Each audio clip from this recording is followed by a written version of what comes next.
Baby's first bath is more complicated than you might think. You're thinking, what can be so hard? Well, here's a question for you. What are you going to do about the baby's vernix? Vernix? We wonder what that is? Today we're going to talk about what exactly vernix is, and also a few of the other things to think about when you're giving your baby its first bath. So now that I have your attention about the word vernix, let's talk about it. Some of you might know what it is. I had an idea of what vernix was before I had my babies, but I didn't actually understand just how amazing it was. So I want to talk to you a little bit about the vernix. Now, you might have seen pictures of brand new little babies, or maybe you've had a baby before and you've noticed there's the white, kind of a greasy coating all over, especially in the crinkly places like armpits and between the legs and all that. So vernix is something that coats the baby's body while it's in your womb, and it's a protectant, so it protects the baby from basically turning into a prune because it's in the amniotic fluid for 40 weeks, and so it also keeps their skin from chapping because as you probably know, infants have very sensitive skin, so it's a protectant that's actually really vital to a lot of different things. One of the interesting things about vernix is that it's hydrophobic, which I just really wanted to say that word, aka water repelling. So when your baby comes out, it's not going to be enough just to rinse them off. If you wanted to get the vernix off, you would actually need to use like a little scrubby or a cloth or something like that along with some soap. Now, that's kind of the point of this earlier part of the video, is I'm encouraging you to do some research on vernix outside of just what we're talking about and the importance of it and how amazing it is. But in order to get it off, you need to use soap, which is a chemical, and then you also need to use some sort of rag, even if it's not rag, a washcloth or something, and even if it's soft, it's still no match for how sensitive and tender your baby's skin is. So why put the soap and the scrubbing on your baby?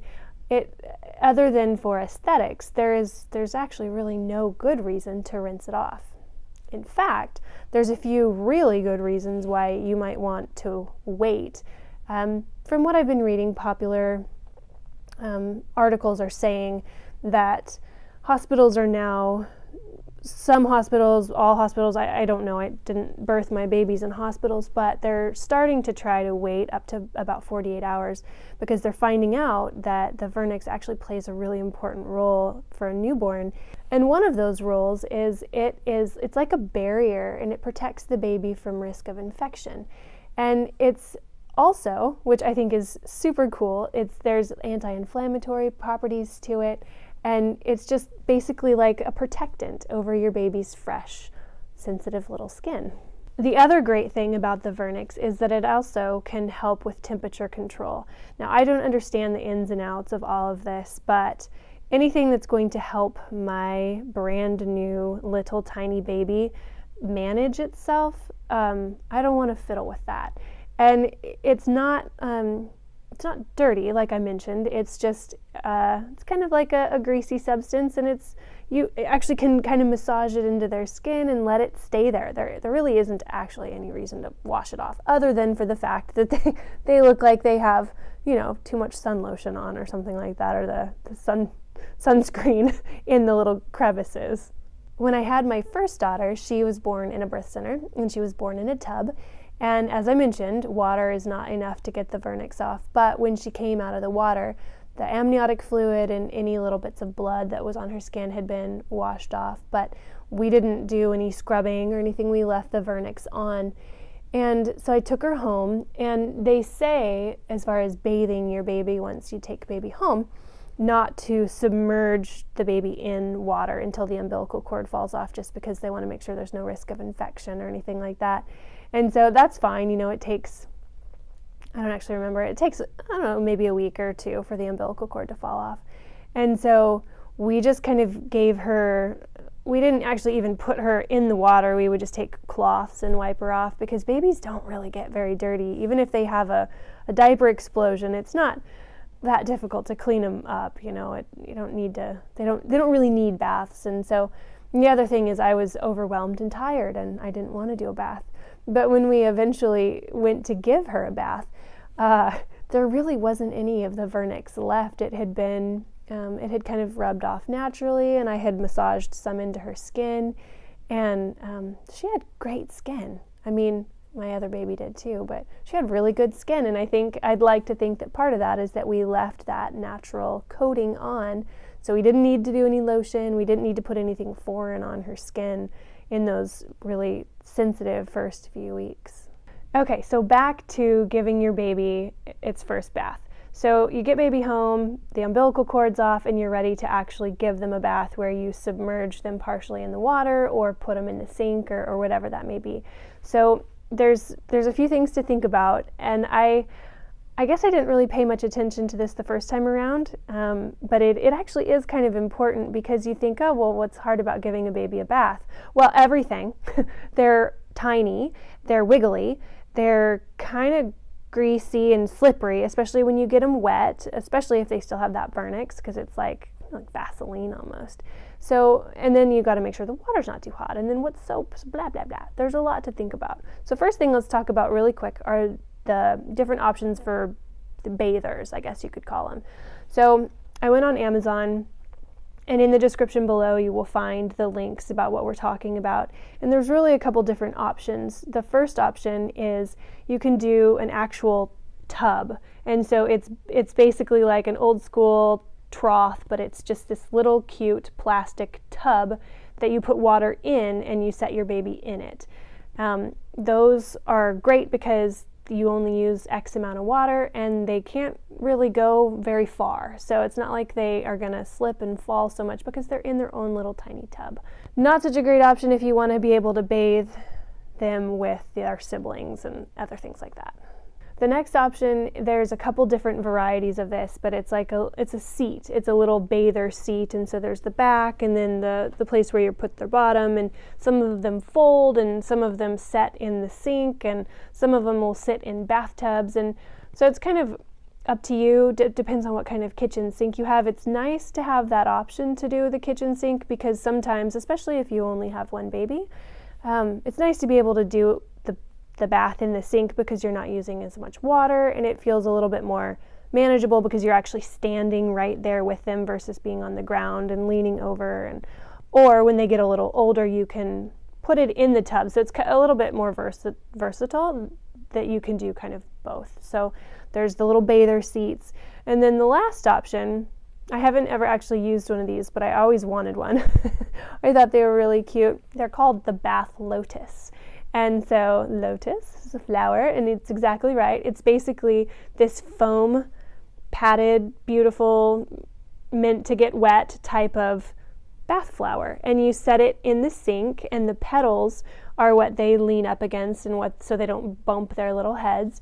And you run the water, and they're sitting on this little padded spot of glory, and you just wash them. And I always thought that those were super cute.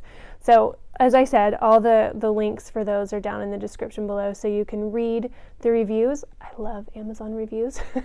You get a really good picture about the pros and cons, and sometimes people post pictures, and so you can kind of do some research and figure out what sounds best for you.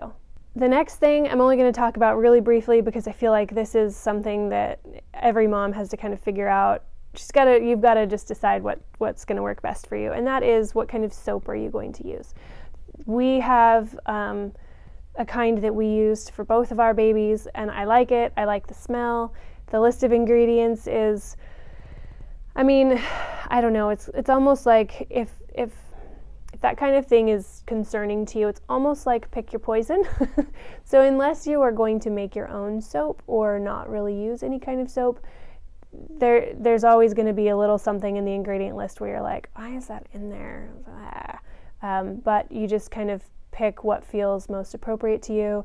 Go to the store, smell them. I actually had that happen where I found one and I was like, oh, this is the one. I'm going to use this on my baby, until I smelled it and I was like, oh no. Oh, that's bad. That doesn't smell like a clean baby. Because believe it or not, that's a thing, the clean baby smell. So find the soap that was going to work for you, and kind of the all-in-one. Wash their hair, wash their little bodies. Yeah. The last thing I want to talk about as far as bathing your little is temperature of the water. Now, if you're in the if you're going to bathe your baby in the sink, in the kitchen sink, water temperature is water temperature. You're always going to have to be careful not to get it too hot. But in the sink, it's not quite as big as the tub, and there are maybe not hot spots in the water and all that. But you got to make sure that it's at an appropriate temperature, because you don't want to burn little babies' bottoms and bits. So there's 2 ways that we used to do for taking the temperature to make sure it wasn't too hot. And this was for our first baby. Second baby got 1 method, not 2 methods. So with my first daughter, what we would do is we would run the tub, and my husband would take his hand and swirl the water just to make sure that it was all mixed and we didn't have super hot water over here and lukewarm over here. So we did all that. And then we had a mommy temperature taker, which looked like my elbow, about up to there, going into the water, because that skin right there is really sensitive. If any of you have ever gotten a tattoo or gotten pinched or poked or anything right there, that hurts. So it's very sensitive. Now, it's not scientific, so if you're a first-time mama and you're a little bit concerned, definitely follow it up with the secondary type, which is using like a thermometer of some sort. And they have special ones that you can use. They have all kinds of stuff on Amazon about how to take the baby's the temperature and make sure the water's not too hot. We just used one of the under the tongue. It's fine. Second baby got the elbow most of the time. You know, you kind of just get used to what feels too hot and what feels okay. And the other thing is, if it's a little too hot, the baby won't be very happy the older they get. But for newborns, it's important because they're a little baby goo, right? So just gotta make sure the water's not too hot. I'd like to invite you to come and check out our Facebook page. We have a page where we're posting content almost every day, so come over and enjoy our content. Join us in conversation, leave a comment, say hi, if you want to interact with us in that way. I'd also like to invite you to be a subscriber. If you enjoyed our video and you think that content like this and like baby stuff and family stuff is something that you would be interested in, we would be honored to have you join us on our journey. And if you liked the video, click like, because that's always an encouragement for me. And also, if you know of someone who's approaching this brand new baby season, washing baby, all that, I'd be honored if you'd consider sharing the video with anyone you might think it would be helpful for.